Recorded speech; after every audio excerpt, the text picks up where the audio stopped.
Hello and welcome to part 3 of my Final Fantasy XIV Deep Dungeon Guide for new players. So you've made it, you've queued and got inside, but now there are 3 other people and they're off running solo, busting open chests, detonating traps and laying waste to poor little mice. But who am I supposed to follow? How do I upgrade my gear? And why am I now a frog? All valid questions. But fear not, for my name is TSDS, and in this video I'll explain the basics of clearing a run through the Palace of the Dead. So, let me direct your attention towards the minimap. At the top right, you'll see these 2 icons, a weird tree thing and a key. These both represent objects that become active after slaying enough monsters. As you kill stuff, these icons will change to a yellowy-orange colour, showing they are close to activation, before appearing bright blue once fully activated. The key icon represents the Cairn of Passage, this dull purple orb. Once activated, it'll glow and emit this fancy ring of light. This is how you teleport down to deeper levels. Once it's active and all players are alive and standing inside the circle, you're transferred down to the next level after a 3-second timer. This means you'll need to kill enough stuff to activate it, then stand inside when ready to continue. The other icon, the weird tree thing, represents the Cairn of Return. This normally requires a lot more monster kills in order to activate, but can be used by any player to revive all defeated party members. If you lack a healer, or they've bought it, and you lack any other means of reviving, you'll need to activate this and then find and interact with it. Now then, let's move on to chests. Throughout your exploration, you'll come across 3 types of chests: gold, silver and bronze.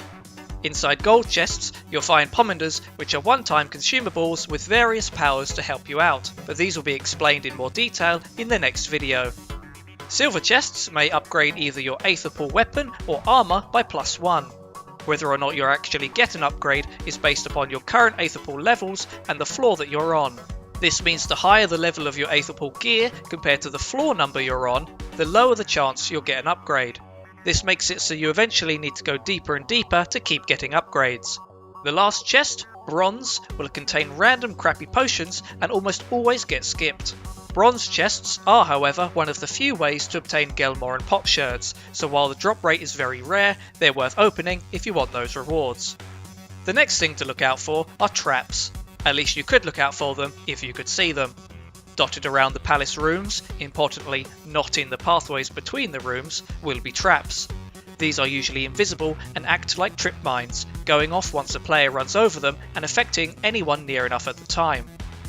Traps come in various forms and effects, ranging between spawning monsters, exploding for 80% of your maximum HP, silencing and pacifying you for 30 seconds, or turning you into a little frog for 20.